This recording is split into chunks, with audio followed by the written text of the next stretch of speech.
on o hadise temedere e capanɗe joyi e jeeɗɗi o wi luttinama e abdoullah ibne abbas yallo allah won e maɓɓe kanko e ben makko kala o maaki kanko abdoullah baynama rajulum o wi tuma nde wonno gorko waaqifun bi arafa mo dari ka nokkure arafa ka hajjoyteɗon ide waqa an rahilatihi tun o yani e hoore mbaɗɗateri makko ndin fa waqasatuhu ɗum woni mbaɗɗateri makko ndin liɓi mo heli mo aw qala ma o wi fa awqasatuhu no fof ko goto fof heli mo dande nde fa qala rasulullahi ne laaɗon maki sallllahu alayhi wa sallama igsiluhu bi ma'in wa sidr ɓe maki lootire o ɗo wonɗo e fi hajjo himo wondi e conci ihram makko ɗin mo harminani hajjo e arafa o yani e hoore mbaɗɗateri makko ndin o dande heeli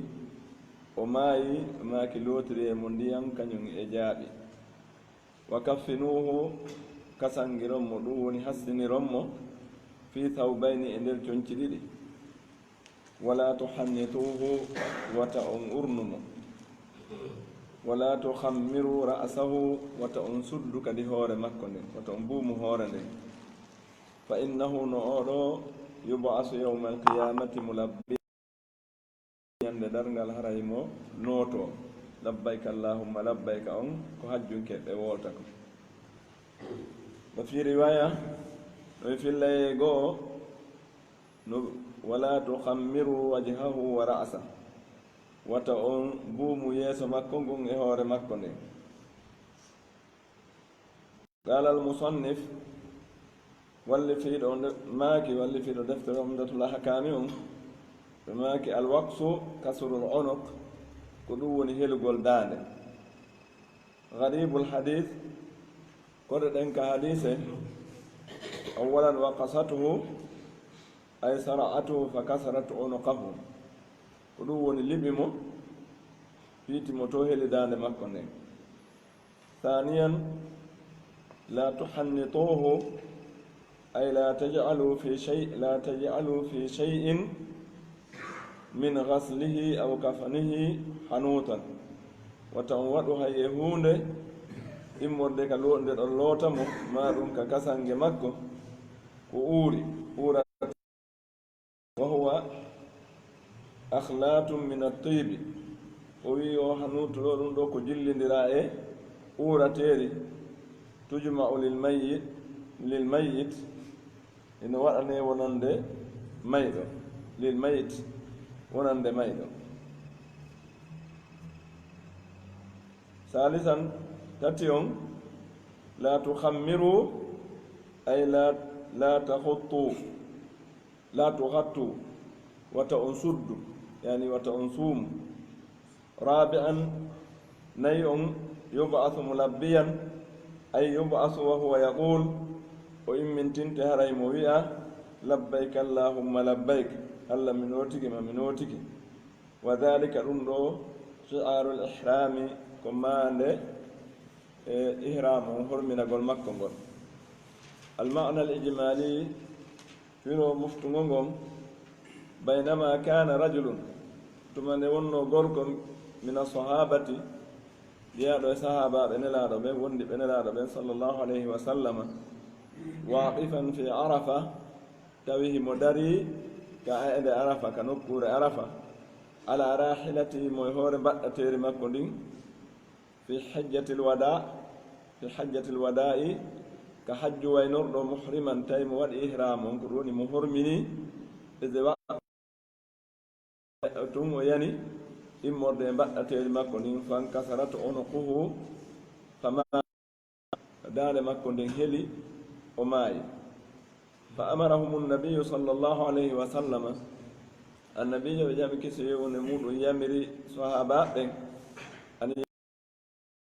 yoɓe lootumo ka gayrihi min sa'iri lmawta wono tana makko noon e dendangal mayɓe ɓen no lootirteno yoɓe lootir noon oɗo wonduɗo e conci ihram bi ma'in wa sidr بلوتنا منديا كان إجابي ويكفنوه في إذار وردائه بحسن رمو haddare makko nden kañum e wanare makko nden ko conci ihramu ko wondi e mum kon ko haddi kon e ko wani kon alladaini ɗin ɗiɗi ahrama bihima ko ɗin o horminori wa bima annahu muhrimun bilhajji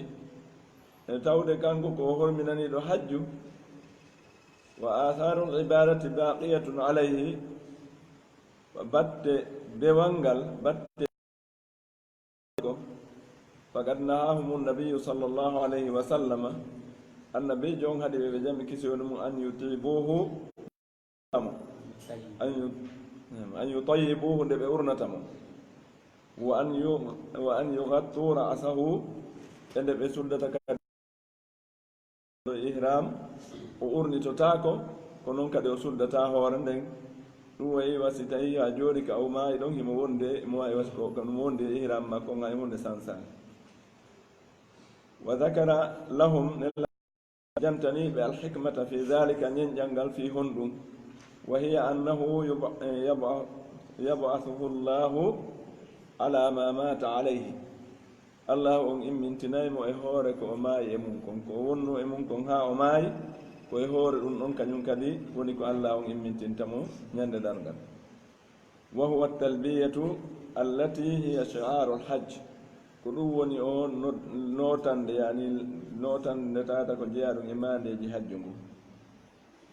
ma yuhadu min alhadith ko ƴettete kon e hadise on awalan wujubu taghsili lmayiti wa annahu fardu kifaya hollugol wonde no waɗɗi lootugol mayɗo kono noon ko farilla yonodirteɗo si woɓɓe immanike haray ɓen ɗo yoni gay luttuɓe ɓen thalisan تتيون الاعتناء بنظافة الميت وتنقيته تتوبتغول لابينغول ميدوم هنتينغول مون إذا أمرهم ثم تود يمري بأن يجعلوا لبورته ثاني أوكي جواز الاغتسال للمحرم dagagol lootagol wonande wonduɗo e ihram ɓay o ɗo imo woni e alhaali wastawi hara himo wuuri imo wonde ihramu on kono haɗal nelaɗo maaki yo loote ɗum holli haray no dagani wonduɗo e ihramu on lootagol kama sabata dhalika fi hadise abi ayub won ɗum ardinɗa tabitir noon e hadise ma bo ayuba filli thalisan datti on al-i'tina'u bi nadafati al-mayyit wa tanqiyatihi e toppitagol fi laɓɓingol mayɗo on hentinamo ide amarahum tumane nelaɗo yamiriɓe an yaj'alu ma alma'i sidra yoɓe waɗu wondude e ndiyam ɗan jaaɓi o laɓɓinta ɓannu mum rabi an nayi an tughayiru lmaa anna taghayyura alma bittahirati la yukhriju almaa an kawnihi mutahhiran li ghayrihi o wi wondema waylorgol ndiyan ɗan ɗen fama ɗo kadi tawde ndiyan ɗan ɗan waylori ɗan sansori ko piiji laaɓuɗi ɗin ɗum ɗon yaltinta ɗan e laatagol majjan hiɗan laɓɓinatana majjan ɗan laɓɓina goɗɗo e fi laaɓal ila kawnihi tahiran ɗum ɗon tawano yayfaade e tun ko ɗan laaɓuɗan bi zati e zati majjan gayre mutahhiru li gayrihi harayna ɗan laɓɓinay ɗan tana majjan ɗum ittata ɗan ɗa naɓa ɗan e ɗum ɗa ittata ɗan wondema ko ɗan laaɓuɗan ko ɗan laɓɓinayi ɗan tana majjan naɓaɗa wonde ko ɗan laaɓuɗan e zati majjan tun kon ɗan laɓɓinta tana majjan yani ɗan laaɓi kon ɗan laɓɓinayi kama huwa almashhuru wona wonir noon ko lolluɗum fi madhabe ahmad ka laawol imamu ahmad bali sahihi wurin ko selli kon annahu yabqa tahiran bi dhatihi mutahhiran li gayrihi wurin ɗan fiis ɗan jillodiri ko laaɓi kon ɗan heddoto ko ɗan laaɓuɗan ɗan laɓɓinayi kadi tana majjan yani ɗan laɓɓinayi goɗɗo kama huwa madhhabu ljumhur wona woni noon ɗum ɗon ko laawol ngol jumhur yaaringol wa ihda riwayataini an l'imami ahmad e gotel e fillayeji ɗin ɗiɗi ko egga kon imam ahmad khamisan joyi on wujubu takfini lmayit waɗɗagol hassingol mayɗo on yani waɗangol mo kasange wa anna alkafna wondem no hassingol ngol kasange on muqaddamun ala haqqi lgarimi walwasiyi walwaris o wi ittugol e jawdi makko ndin fii kasange on haqqe ɗon ɗum ko ardinte ɗum taw fii yoɓugol ñamande nden ma ɗum fii wasuye ko tata may ɗon no wasino ma ɗum korono ɓen hendoto ko nde ɗum ɗa itta si ɗum ɗa arane sadisan jeego on tahrimu tagtiyati ra'si lmayiti lmuhrim wal wajhu lil untha o wi kadi haray no faama ɗo kadi haɗugol haɗede suddugol hoore mayɗo ta ko mayɗo ɗo e ihramu yani mo horminini hajju ɓa haray si mo horminan no hajju ngu mo wuuri o suddata hoore nden haɗede muɗum kadi si o maayi suddugol hoore nden wal wajhu lil untha sonnajo on kañum ko yeeso ngon haɗa ɓay ko sonnajo on kañum ko yeeso ngo woni suddata si tawi mo wondi e ihramu on haray mo sudda hoore nden wa yukhadu min qawlihi no ƴette kañum kadi e mako nela ɗon sallllahu alih wa sallam yubathu mulabbiyan bi qiyasil awlawiya yani eɓɓugol ko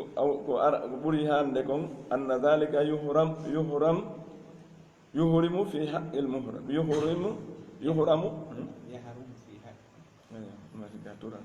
yaharumu aray turangal ɗo tawɓe no jogii ɗe ɗo ko faldire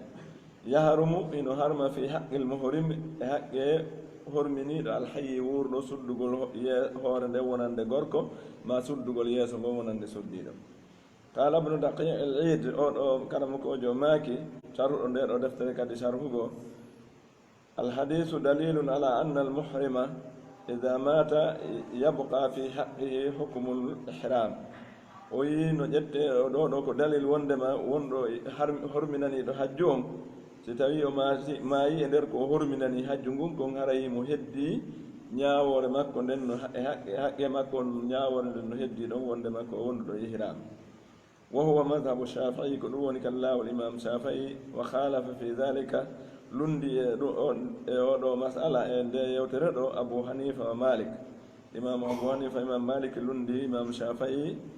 kañum e oɗo masala e wa huwa muqtada al qiyas kamɓe ɗum ɓe lundori ko yani eɓɓugol ngol holli kon liinqita'i l ibadati wa zawali mahalli taklif taƴugol dewal ngal wonde dewal ngal taƴiri sabu wonti maayi ma ɗum goɗɗo fawa kon waɗugol so o maayi haray ɗum ɗon fande kadi o fawa ka hunde walakinna ittiba alhadithi muqaddamun ala alqiyas o wi kon noon jokkugol walakinna ittiba alhadithi muqaddamun ala alqiyas jokkugol hadise on ko yewti ɗo kon ɗum ɗon ardinte e hoore ko ɓe a ƴetti kon tun eɓɓi e tawi ko qiyas ɓe waɗi saabi an jeeɗi on tahrimu tibi ala almuhrim no faame kadi ka hadise ɗo wondema uratendi no jeeya ko haɗa wonande horminaniɗo hajju ma umra hayyan aw mayitan fotimo wuuri ma himo maayi zakaran aw untha gorko e suddiɗo li annahu tarafuhun wa huwa munafin lil ihram ko waɗi ɗum ɗon ko noon e farsugol farsande ɗum ɗon noon no riiwi wonande wonduɗo e ihramu ko taw himo yankini imo waywa wonɗo notade allah subhanahu wa ta'ala way was mana sabeeda koye kasange on thaminan jeeɗate o anna almuhrima gayru mamnu'un min mubasharati al ashiya'i allati laysa fiha tibun ka sidr o wi wondema horminiɗo on ina o haɗa ɗo immorde soccodirgol e piiji ɗi tawata ɓuurateeri ala e muɗum won o jaaɓe wal ashnan on kadi ɗum ɗon ɓe ko waɗete ko sooɗorte goɗɗum joni ayi ko moƴƴina wono ka ebola arno yimɓe ɓe harayno gollita goɗɗum e muɗum mi anda ay ko wono koko yimata o sabu ko laɓɓintan laɓɓinayɗi o kono hara ɓe mara angir hillande wa sabun kañum e sabunde gayru mutayibe harana urinade wona hawiha e ko nandi e ɗum ɗo ɗiɗo piiji forante no soccodira e muɗum yani no mema ɗi ara ella o ala otino rotowano sabunde nde uura wona sabunde kiid sabunde ɓaleere maw sabunde jam ɗum fo ara e mara angiri amma to a wetti marɗum angiri ɗum soɗortaki wonande harminanɗo haccu lotortaki tasi an jeenayon jawasu l iqtisari fi lkafani ala l idari wa rida en faami kadi ka hadise ɗo dagagol yani waɗugol kasange on haddare nden tun kañum e wanare nden wonande o ɗo wonduɗo ihramu ta ko ɗiyo conci ɗi o harminoye ɗinta ɗum ɗon tun no yona no yoninorede ɗum ɗon wa bi hada yu'lam annahu yakfi lil mayiti lafafatun wahida o wi ɗum ɗo no ande ɗo wondema no yona may ɗon lefol gotol tun tarande wotere ko tata suddi ɓandu makko ɗum li anna al idar wa rida ko waɗi nde ɗo haddare e wanare nden ɗo bi qadri lafafa ko embere lefol gotol tun kontete ashiran sappo on fadlu man mata muhriman en fama kadi ka hadise ɗo ɓural on mayɗo tawno horminani hajjuma umra yani wonduɗo ihramu mayduɗo e muɗum wa anna amalahu la yanqatiu ila yawmi alqiyama e wonde kadi ɗen fama wonde golle makko ɗen kanko ɗe ala tajude ɗo ha ñande dargal harayno wayi wasimo wadde golle ɗen baraji ɗin no jokkodirani hatta yub'atha alayhi ha o immine e hoore mo notade Allah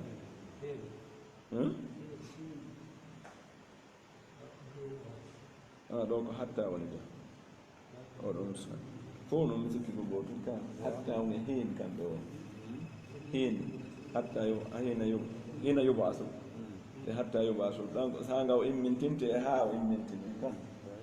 hino on ko ha sanga o immintinte hatta on o imminoyde haray mo notade Allah mana ko maayi e mum kon o immine o imminoye haray mo hajji ɓay koye ɗum o maayi o imminta haray mo wiide labbayk allahumma labbayk o wi ida sara sappo e goo on anna man shara'a fi amalin salihin min talabi ilmin aw jihadin aw gayrihima o wi wonde no faami kadi ka hadise ɗo on kala nanganɗo golle moƴƴe no ɓe konti ɗo wano immorde ɗaɓɓugol gandal immaniɗo ɗaɓɓugol gandal ma ɗum immaniɗo waɗugol jihadi fi sabilillah fino dina Allah kan yara yeeso wa min niyatihi tawano e annuyi makko on an yukmila hunde o timminta konko immaniɗon siko gandal ngal yo janggal ha ngal kadi moftaɗe ka jihad nin ko woni o jokkay ha gasa famata qabla dhalika o maayi noon aɗo o timminde ɗum balagat niyatuhu tayiba o wi annuye makko laaɓuɗo on yettoto hewtoyayi ka o anniyi ɗon wa jara alayhi thamaratuhu ila yawmi alqiyama o wi haray hande kadi dimɗe mum ɗen hino yahude e makko konko o faandino ɗon ha ñande dargal wonay ɗon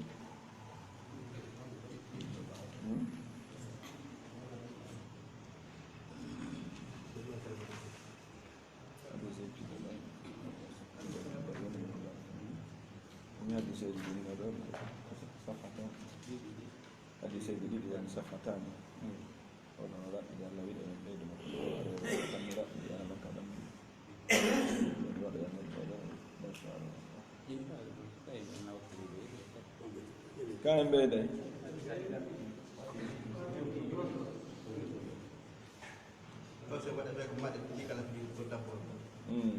aray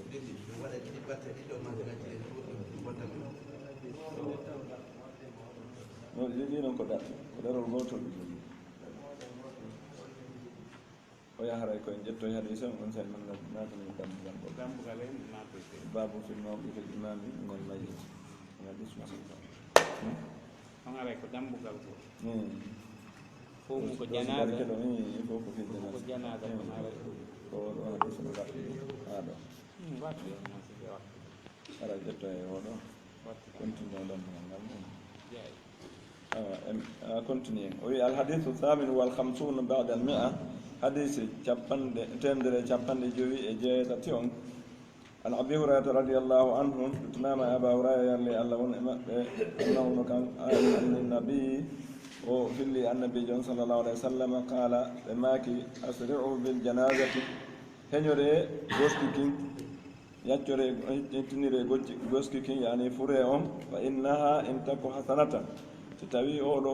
goski laatiki ko neɗɗo moƴƴo in taku salihatan so tawi ko neɗɗo moƴƴo fa hayrun tuqaddimunaha ilayhi haray ko moƴƴere wonɗon mo naɓude mum heñe naɓanon mo wata on tardinmo e ɗum wa in taku so tawi laatike siwa dhalika hina kadi moƴƴuɗo fa sharrun tada'unahu an riqabikum haray ko bone mo wonɗon ittude daaɗe moɗon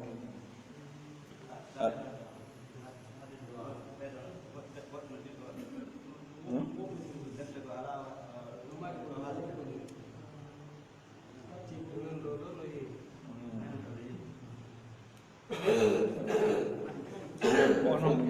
ko nimo kasi jak ɓaydu no nder ton no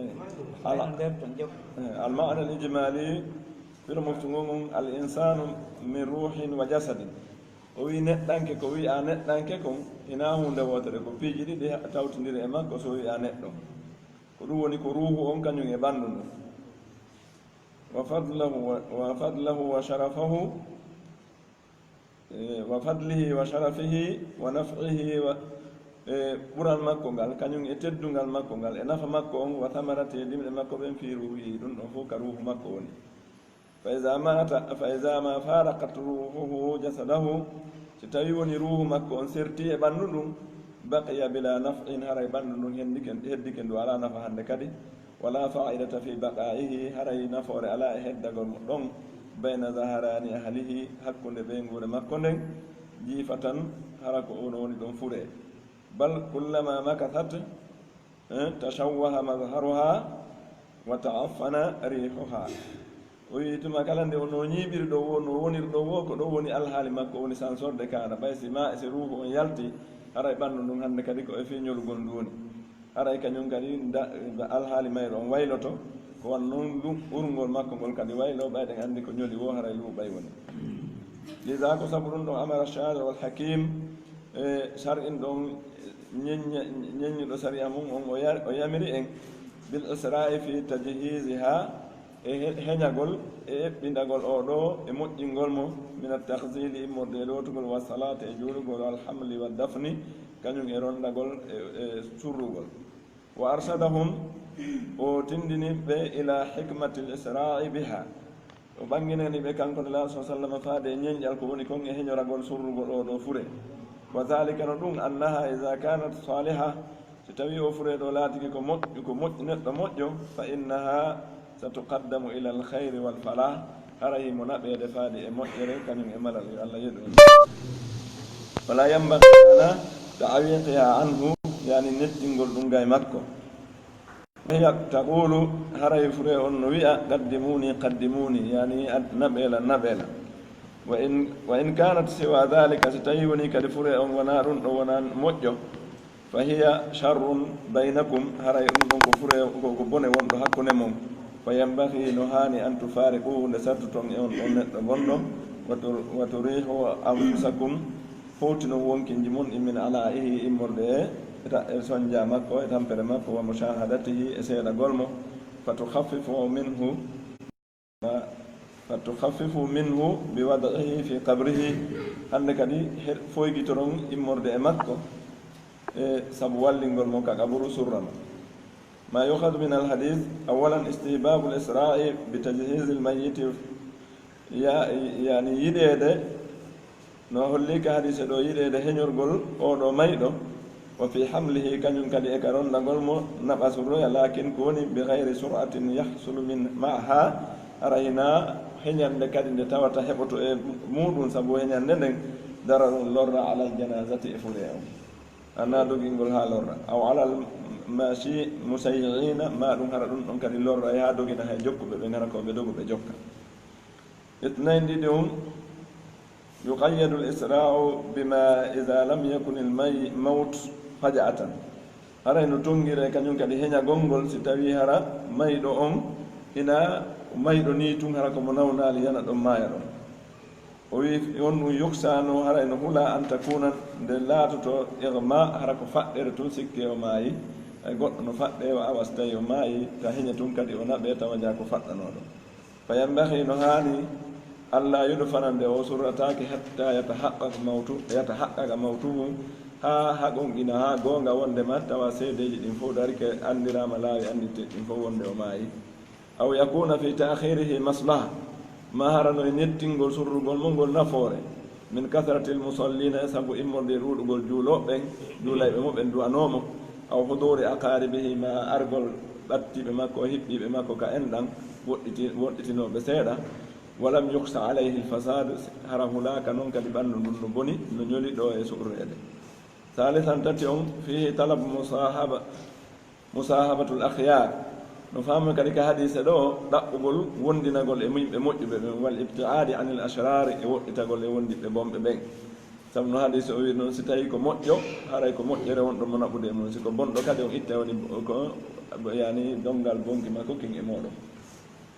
rabi annayo ngala cheikhul islam ibne taymia rahimahullah ولكن من كان مظهرا للإسلام فإنه تجري عليه أحكام الإسلام الظاهرة ويقال تقول إنه فين الإسلام أنكده هراي كو يحتى إمك كو نياو جل الإسلام كو فيني كو يعني كو فيني كو هنا نياو من المناكات المدرس نديرغول والموارثة إيرون نديرغول وتغسيله الوتغول والصلاة عليه يجول غول إمك ودفنه يسرغول في مقابر المسلمين كبير يجول بهم ونحو ذلك يكون أن يدون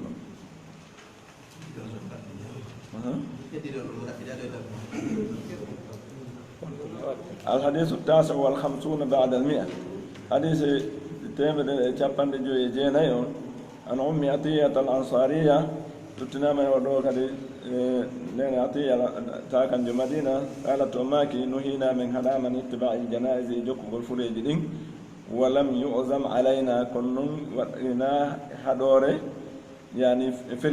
في اللتان إهوري أمين المعنى يعني من سبتنا ناك يمو من هذا كنا من سبتنا ناك نعم من هذا حدوري نتاوتا من سبتنا ناك يمو المعنى الإجمالي أم عطية الأنصارية من الصحابيات الجليلات وجاء صحابة بمون بين وين جنجي حديث ما كذبا ودوك في ما فريد تفيد أن النبي صلى الله عليه وسلم هم فامنا إن وندما النبي جل جلاله كسون المنح النساء بحديث النابين أن اتباع الجنائز يجوك والفريد لما فيهن سبقونكم يسون من شدة الرقة يسيو قول مأبه ورأفة يرمين يديت قول يرمين مأبه فليس لديهن صبر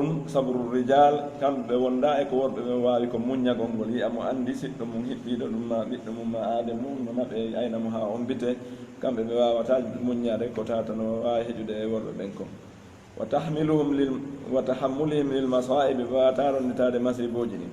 walakin ko woni ma hada wonde dum do fu fahimat min qara'in al ahwali أن هذا النهي وفامي وندما إمر ديدو قريناجي تبعدكو الأحوال الهاليانكوجي أن هذا النهي ونديرو هدور ليس على سبيل العزم ونائلا والسبتنغل والتأكيد تنتنغل فكأنه لا يفيد تحريم ذلك عليهن وين نوي وستين فامي وندما هري إنا حرمغل بهدراك في وندن حرمني به ما يؤخذ من الحديث ويتكون حديثون أولا نهي النساء عن اتباع الجنائز سنة بين حرام جوك والفريجين وهو عام في اتباعها إلى حيث تجهز ويصلى عليها حيث تجهز ويورون قهوم تدوم في اتباعها كجوك والفريون إلى حيث تجهز نقودو مؤنتين ونو حسن والمنقول ما دم ويصلى عليها جولي مكو وإلى المقبرة كون نون كان ناتي هذا يدهم يوم ما كبر إيه سدفان كفر أسرتين.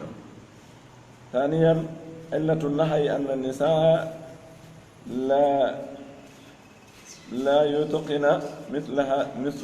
هذه المشاهدة لا يتقن بسنة بوابتها صفا دي سيدا دو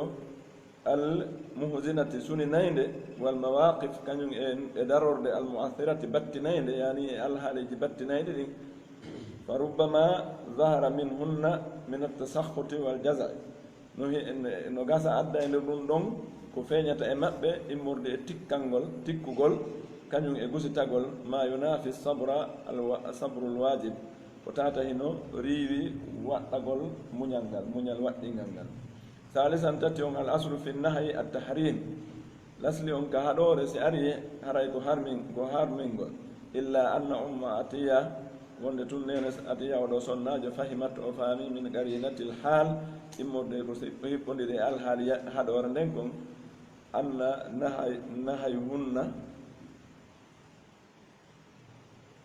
أن نهيهن عن اتباع الجنائز وندي هدو قول به يجوكو قول ana nahay hinna hargol ɓe min an ittiba il janase jokkugol fureji ɗin laysa jasiman wona ko sattina mo akkadan ko tentina rabian nayi on lakin ko woni qala ibnu daqiq leydi o maaki oɗo gandu maaki gad waradat ahadithun hadiseje goo joli adalla ala tashdid tindinɗe wondema hino sattina fi ittiba il janase ka haɗede maɓɓe jokkugol fureji ɗin akthara mimma yadullu alayhi hada alhadis tawa ɗen ɗon no sattini ɓuri ko tata oɗo hadise no tindini kon e muɗum fi haɗede jokkugol maɓɓe fof fureji ɗum